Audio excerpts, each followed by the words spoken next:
ಈ ವಿಡಿಯೋದಲ್ಲಿ ತಮಗೆ ಕೋನದ ರಚನೆ ಹಾಗೂ ಕಂಸವನ್ನ ಗುರುತಿಸುವಿಕೆ ಹೇಗೆ ಮಾಡೋದು ರೋಬೋ ಕಾಂಪಾಸ್ನಲ್ಲಿ ಅಂತೇಳಿ ತೋರಿಸ್ತಾ ಇದ್ದೀನಿ. ನಿಮ್ಗೆ ಈಗಾಗಲೇ ಹೇಳಿದ್ದೀನಿ, ನಾನು ಫುಲ್ ಸ್ಕ್ರೀನನ್ನು ತಗೊಂಡ್ರೆ ಈ ರೀತಿ ಕನ್ಸ್ಟ್ರಕ್ಷನ್ ಪಾರ್ಟ್ ಮಾತ್ರ ಕಾಣಿಸುತ್ತೆ. ಅದಕ್ಕೆ ನಾನು ಏನು ಮಾಡ್ತೀನಿ, ನಿಮಗೆ ಕಮಾಂಡ್ಸನ್ನು ಕೂಡ ಪರಿಚಯಿಸೋದಕ್ಕೋಸ್ಕರ ನಾನು ಫುಲ್ ಸ್ಕ್ರೀನನ್ನು ಬಿಟ್ಟು ಇಲ್ಲಿ ಕಮಾಂಡ್ಸ್ ಕೂಡ ನಿಮಗೆ ಕಾಣೋ ರೀತಿ ಮಾಡ್ತಾ ಇದ್ದೀನಿ.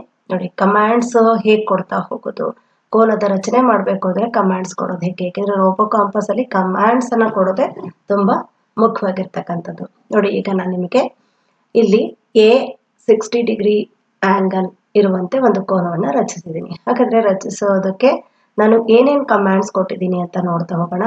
ನಿಮ್ಗೆ ಈಗಾಗಲೇ ಈ ಮೊದಲನೇ ವಿಡಿಯೋದಲ್ಲಿ ಗೊತ್ತಾಗಿದೆ, ಟೆಕ್ಸ್ಟ್ ಬರೋದಕ್ಕೆ ನಾನು ನಮ್ಗೇನು ಟೆಕ್ಸ್ಟ್ ಬೇಕೋ ಅದನ್ನು ಕೊಡೋದಕ್ಕೆ ಇಲ್ಲಿ ಮೇಲ್ಗಡೆ ಶೋ ಆಗೋ ಹಾಗಿದ್ರೆ ಅದರ ಒಂದು ಕೋಆರ್ಡಿನೇಟ್ಸ್ ಅನ್ನು ನಾವು ಕೊಡೋದಿಲ್ಲ.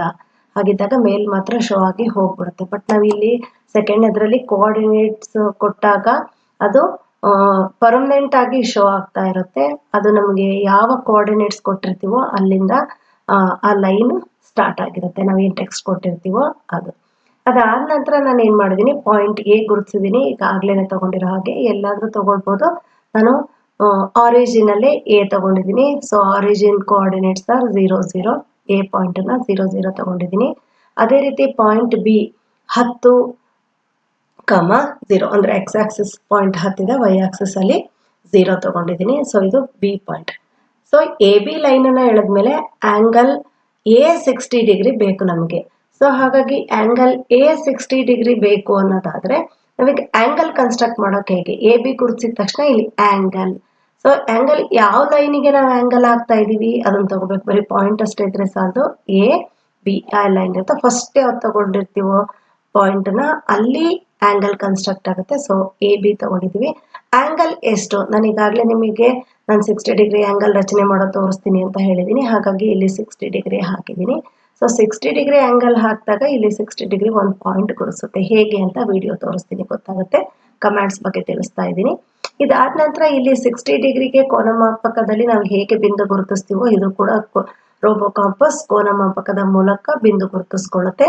ಇದು ಗುರುತಿಸೋ ತಕ್ಷಣ ಅದಕ್ಕೊಂದು ಪಾಯಿಂಟ್ ಅನ್ನ ನಾವು ಹೆಸರಿಸಬೇಕಾಗುತ್ತೆ. ಹಾಗಾಗಿ ಸಿ ಪಾಯಿಂಟ್. ಈ ಪಾಯಿಂಟ್ ಎಲ್ಲಿದೆ ಅಂತ ನೋಡಿ, ಆ ಪಾಯಿಂಟ್ಸ್ ನೋಡಿ, ಇಲ್ಲಿ 2.4 ಇದೆ. ಸೊ ಎಕ್ಸ್ ಆಕ್ಸಿಸ್ 2.4, ಹಾಗೆ ವೈ ಆಕ್ಸಿಸ್ ಅಲ್ಲಿ 4.2 ಇದೆ, 4.2 ಕಾಣಿಸ್ತಾ ಇದೆ. ಅಲ್ಲಿ ಗುರುತಿಸಿದ್ರೆ ಆ ಸಿಗೆ ನಾವು ಹೆಸರಿಸೋದಕ್ಕೆ ಈ ರೀತಿ ಮಾಡಬೇಕಾಗುತ್ತೆ. ಅದಾದ ನಂತರ ಲೈನ್ ಅನ್ನ ನಾವು ಜಾಯಿನ್ ಮಾಡ್ಬೇಕು. ಯಾವ್ಯಾವ ಲೈನ್ ಜಾಯಿನ್ ಮಾಡ್ತೀವಿ, ಎ ಬಿ ಪಾಯಿಂಟಿಗೆ ಒಂದು ಲೈನ್ ಜಾಯಿನ್ ಮಾಡ್ತೀವಿ, ಹಾಗೆ ಎ ಸಿ ಲೈನ್ ಅನ್ನ ಜಾಯಿನ್ ಮಾಡಿದಾಗ ನಮಗೆ 60 ಡಿಗ್ರಿ ಆಂಗಲ್ ಸಿಗುತ್ತೆ. ನೋಡಿ, ಇಲ್ಲಿದೆ. ಈ ಆಂಗಲ್ ಕನ್ಸ್ಟ್ರಕ್ಟ್ ಮಾಡಿದ ತಕ್ಷಣ ನಾವು ಯಾವುದೇ ಒಂದು ಆಂಗಲ್ ಅಂದ್ರೆ ಅದಕ್ಕೆ ಒಂದು ಕಂಸವನ್ನ, ಅಂದ್ರೆ ಎಲ್ಲಿ ಯಾವ ಬಿಂದುವಿನಲ್ಲಿ ನಾವು ಆಂಗಲ್ ನ ಕನ್ಸ್ಟ್ರಕ್ಟ್ ಮಾಡ್ತೀವೋ ಆ ಬಿಂದುವಿಗೆ ಈ ರೀತಿ ಒಂದು ಕಂಸವನ್ನ ಎಳೆದು ನಾವು ಎಷ್ಟು ಡಿಗ್ರಿ ಕೋನ ರಚಿಸ್ತೀವೋ ಅದು ಗುರುತಿಸೋದು ನಾವು ಸಾಮಾನ್ಯವಾಗಿ ಮಾಡ್ಕೊಂಡು ಬಂದಿರತಕ್ಕಂತಹ ವಾಡಿಕೆ. ಹಾಗಾದ್ರೆ ಈ ರೋಬೋ ಕಾಂಪಾಸ್ ನಲ್ಲಿ ಅದನ್ನ ಗುರುತಿಸೋಕ್ ಬರುತ್ತಾ? ಎಸ್, ಖಂಡಿತ ಗುರುತಿಸೋಕ್ ಬರುತ್ತೆ. ಅದಕ್ಕೆ ನಾವೇನ್ ಮಾಡ್ಬೇಕು ಅಂದ್ರೆ ಆರ್ಕ್ ಅಂದ್ರೆ ಕಂಸವನ್ನು ಕೂಡ ಹೇಗೆ ರಚನೆ ಮಾಡೋದು ಅನ್ನೋದು ತೋರಿಸ್ತಾ ಇದ್ದೀನಿ. ಈ ಕಂಸವನ್ನ ಗುರುತಿಸೋದು, ಎಲ್ಲೇ ಕಂಸಗಳನ್ನ ನಾವು ಹಾಕ್ಬೇಕಾದ್ರೂ ಕೂಡ ಇದೇ ಮೆಥಡ್ ಅನ್ನ ಫಾಲೋ ಮಾಡಿದ್ರೆ ಸರಿ ಹೋಗುತ್ತೆ. ಸೊ ಆರ್ಕ್, ಇಲ್ಲಿ ನಾವು ಆರ್ಕ್ ಅನ್ನ ಗುರುತಿಸೋದ್ರ ಮೂಲಕ ಇಲ್ಲಿ ಗುರುತಿಸ್ತಾ ಹೋಗ್ತೀವಿ. ಆರ್ಕ್ ಎಲ್ಲಿ ಗುರುತಿಸ್ತಾ ಇದೀವಿ, ಎ ಬಿಂದುವಿನಲ್ಲಿ, ಅದನ್ನ ತಗೋಬೇಕು. ಲೆಂತ್, ಇಲ್ಲಿರೋದು ಲೆಂತ್, ಎಷ್ಟು ಉದ್ದ ಬೇಕು ಅಂದ್ರೆ ಎ ಬಿಂದುವಿನಿಂದ ಎಷ್ಟು ದೂರದಲ್ಲಿ ಈ ಆರ್ಕ್ ಸ್ಟಾರ್ಟ್ ಆಗಬೇಕು ಅಂತ ನಾವು ಗುರುತಿಸಿರೋದು. ಇದು ನಾನು 1 ತಗೊಂಡಿದ್ದೀನಿ. ನೋಡಿ, ಇಲ್ಲಿಂದ ಇಲ್ಲಿಗೆ 1 ಸೆಂಟಿಮೀಟರ್ ಅಲ್ಲಿಗೆ ಒಂದು ಏಕಮಾನವನ್ನ ತಗೊಂಡಿದ್ದೀನಿ. ಹಾಗೆ ಒಂದು ಏಕಮಾನದಿಂದ ಈ ಕಂಸ ಶುರುವಾಗಿದೆ. ಅದಾದ ನಂತರ ನಾನು ಆ ಕಂಸವನ್ನ ಯಾವ ಆಂಗಲ್ ಇಂದ ಯಾವ ಆಂಗಲ್ ಕೊಟ್ಟಿನಿ ನೋಡಿ, ಇದು 0 ಆಂಗಲ್, ಇದು 60 ಡಿಗ್ರಿ ಆಂಗಲ್.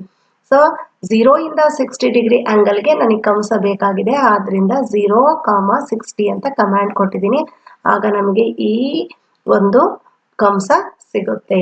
ಸೊ ಅದೇ ರೀತಿ 60 ಡಿಗ್ರಿ ಆಂಗಲ್ ಅಂತ ಗುರುತಿಸಿದೀವಿ. ಇಲ್ಲಿ ನೋಡಿ, ಈಗ ಏನ್ ಮಾಡಿದೀನಿ ಎರಡನೇದ್ರಲ್ಲಿ ನಾನು ನಿಮಗೆ ಅಂದ್ರೆ, ಹಾಗಾದ್ರೆ ಇದನ್ನ ಉದ್ದ ಇನ್ನೊಂದು ಸ್ವಲ್ಪ ದೊಡ್ಡದಾಗಿ ಸಣ್ಣದಾಗಿ ಹಾಕೋಬಹುದಾ ಅನ್ನೋ ಪ್ರಶ್ನೆ ಬಂದ್ರೆ ಎಸ್, ಖಂಡಿತ ಹಾಕ್ಬೋದು.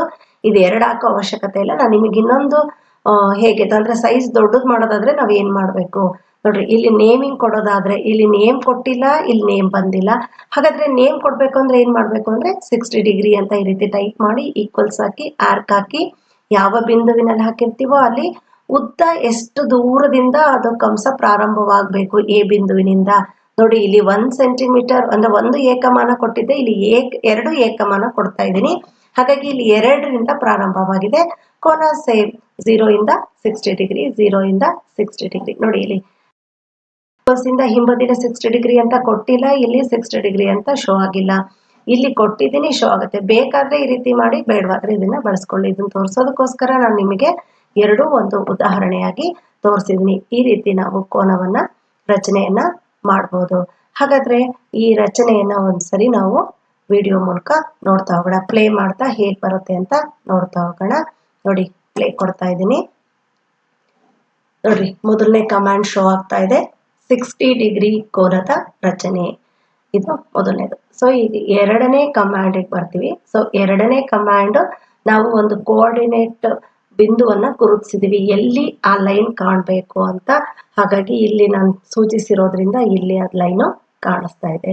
ಈಗ ಮೊದಲನೇ ಪಾಯಿಂಟ್ ಅಂದ್ರೆ ಬಿಂದು ಎ ವನ್ನ ಗುರುತಿಸ್ಕೊಳ್ತಾ ಇದೆ.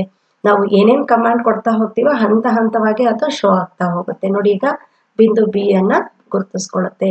ನಮ್ಗೆ ಆಂಗಲ್ ಗುರುತಿಸೋದಕ್ಕೆ ಆ ಒಂದು ಲೈನಿನ ಲೆಂತ್ ಅವಶ್ಯಕತೆ ಏನಿಲ್ಲ, ನಾವು ಎಷ್ಟು ಬೇಕಾದ್ರೂ ಕೊಟ್ಕೊಳ್ಬಹುದು. ಅದಾದ ನಂತರ ಆಂಗಲ್, ನೋಡಿ ಆಂಗಲ್ ಕನ್ಸ್ಟ್ರಕ್ಟ್, ಕೋನ ಮಾಪಕದ ಮೂಲಕನೇ ಆಂಗಲ್ ಕನ್ಸ್ಟ್ರಕ್ಟ್ ಆಗ್ತಾ ಇದೆ. ನೋಡ್ರಿ, 0 ಇಂದ 60 ಡಿಗ್ರಿ. 60 ಡಿಗ್ರಿಗೆ ಬಿಂದುವನ್ನ ಗುರುತಿಸ್ಕೊಂಡ ನಂತರ ಆ ಬಿಂದುವಿಗೆ ನಾವೀಗ ಸಿ ಅಂತ ಹೆಸರು ಕೊಡ್ತಾ ಇರೋ ಕಮಾಂಡ್ ಇಲ್ಲಿ ಕಾಣಿಸ್ತಾ ಇದೆ ನಿಮಗೆ.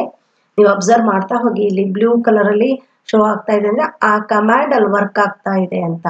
ಈಗ ಎ ಬಿ ಲೈನ್ ಅನ್ನ ಸ್ಕೇಲ್ ಮೂಲಕ ಜಾಯಿನ್ ಮಾಡ್ತಾ ಇದೀವಿ. ಇದಾದ ನಂತರ ಮುಂದಿನ ಕಮಾಂಡ್ ಎ ಸಿ ಲೈನ್ ಅನ್ನ ಜಾಯಿನ್ ಮಾಡೋದು. ನೋಡಿ, ಒಂದೊಂದೇ ಕಮಾಂಡ್ ಬರ್ತಾ ಹೋಗ್ತಾ ಇದೆ, ಹಾಗೆ ಇಲ್ಲಿ ಶೋ ಆಗ್ತಾ ಹೋಗಿದೆ. ಈಗ ಎ ಸಿ ಲೈನ್ ಅನ್ನ ಜಾಯಿನ್ ಮಾಡಿದ್ವಿ. ಈಗ ಆರ್ಕ್ ಗುರುತಿಸೋದು. ನೋಡಿ ಒಂದು ಏಕಮಾನವಾದ ಉದ್ದವನ್ನ ತೆಗೆದುಕೊಂಡು ಆರ್ಕ್ ಹಾಕಿದ್ದೀನಿ, 0 ಇಂದ 60 ಡಿಗ್ರಿ. ಈ ರೀತಿ ಕಂಸವನ್ನ ಗುರುತಿಸ್ಕೊಂಡ್ವಿ. ಕಂಸ ಹಾಕೋದಾದ್ರೆ ನಾವು ಇದನ್ನೇ ಫಾಲೋ ಮಾಡಬೇಕು. ಈಗ ಅದ್ರ ಉದ್ದ ಏನಾದ್ರೂ ಜಾಸ್ತಿ ಮಾಡಕ್ ಬರುತ್ತಾ? ಎಸ್, ಮಾಡಕ್ ಬರುತ್ತೆ. ನಾವು ಒಂದು ಇಲ್ಲಿ 2 ಕೊಟ್ಟಿರೋದನ್ನ 1.5 ಕೊಡ್ಬೋದು, 2.5 ಕೊಡ್ಬೋದು. ಎಷ್ಟು ದೂರದಲ್ಲಿ ಅದು ಬೇಕೋ ಅಷ್ಟು ದೂರದಲ್ಲಿ ನಾವು ಕಂಸವನ್ನ ಹೇಳ್ಕೊಳ್ಬಹುದು. ಈಗ ಗ್ರಿಡ್ ಮೂಲಕ ಒಂದು ವಿಡಿಯೋ ನೋಡಿದ್ವಿ. ಈಗ ವಿತೌಟ್ ಗ್ರಿಡ್ ನಾವು ಮಕ್ಳಿಗೆ ತೋರಿಸೋದಾದ್ರೆ ಹೇಗೆ ಕಾಣಿಸುತ್ತೆ ನೋಡ್ತಾ ಬರೋಣ. ನೋಡಿ, 60 ಡಿಗ್ರಿ ಕೋನದ ರಚನೆ. ಇದಾದ ನಂತರ ಎರಡನೇ ಕಮಾಂಡ್ ಫಿಕ್ಸ್ ಇರುತ್ತೆ. ಇದು ಸ್ವಲ್ಪ ಹೊತ್ತು ಬಂದು ಹೋಗ್ಬಿಡುತ್ತೆ, ಶೋ ಆಗಿ ಹೋಗುತ್ತೆ. ಬಟ್ ಇದು ಪರ್ಮನೆಂಟ್ ಆಗಿ ಇರುತ್ತೆ. 60 ಡಿಗ್ರಿ ಆಂಗಲ್ ಕನ್ಸ್ಟ್ರಕ್ಷನ್. ಇದು ಸೆಕೆಂಡ್ನೇ ಕಮಾಂಡ್. ಥರ್ಡ್ ಕಮಾಂಡ್ ಎ ಬಿಂದುವನ್ನ ಗುರುತಿಸ್ಕೊಳ್ಳೋದು. ಅಂದ್ರೆ ನಮ್ಗೆ ಯಾವುದೇ ಒಂದು ಕೋನವನ್ನ ರಚನೆ ಮಾಡಬೇಕು ಅಂತಂದ್ರೆ ಮೊದಲು ಒಂದು ಬೇಸ್ ಲೈನ್ ಅನ್ನ ಹೇಳ್ಕೊತೀವಿ. ಅದಕ್ಕೂ ಕೂಡ 2 ಅಂತ್ಯ ಬಿಂದುಗಳಿರುತ್ತೆ. ಅದಕ್ಕೆ ನಾನು ಎ ಬಿ ಅಂತ ಹೆಸರು ಕೊಟ್ಟಿದ್ದೀನಿ. ಎ ತಗೊಂಡಿದ್ದೀನಿ. ಅದಾದ ನಂತರ ಬಿ ಬಿಂದುವನ್ನ ಗುರುತಿಸ್ಕೊಳ್ತಾ ಇದ್ದೀನಿ. ಈ ಎ ಬಿಂದು ಬಿ ಬಿಂದುವನ್ನು ಗುರುತಿಸ್ಕೊಂಡ ತಕ್ಷಣ ನಾವು ಎ ಬಿಗೆ 60 ಡಿಗ್ರಿ ಕೋನವನ್ನ ಪಾಯಿಂಟ್ಗೆ ಗುರುತಿಸ್ಕೊಳ್ತಾ ಇದ್ದೀನಿ. ಎ ಎಲ್ಲಿ ಇಟ್ಕೊಂಡು ಇಲ್ಲಿ ಲೈನ್ ಹೇಳ್ಕೊಂಡ್ ಬೇಕಾದ್ರೂ ಗುರುತಿಸ್ಕೋಬಹುದು, ಹಾಗೆ ಮೊದಲು ಬೇಕಾದ್ರೂ ಗುರುತಿಸಿ 2 ಲೈನ್ ಅನ್ನು ಕೂಡ ನಾವು ಜಾಯಿನ್ ಮಾಡ್ತಾ ಹೋಗ್ಬೋದು. ಈಗ ಸಿ ಬಿಂದುವನ್ನ ಗುರುತಿಸ್ತಾ ಇದೀವಿ. ಸಿ ಬಿಂದು ಗುರುತಿಸಿದ ನಂತರ ಎ ಬಿಯನ್ನ ಜಾಯಿನ್ ಮಾಡ್ತಾ ಇದ್ದೀನಿ.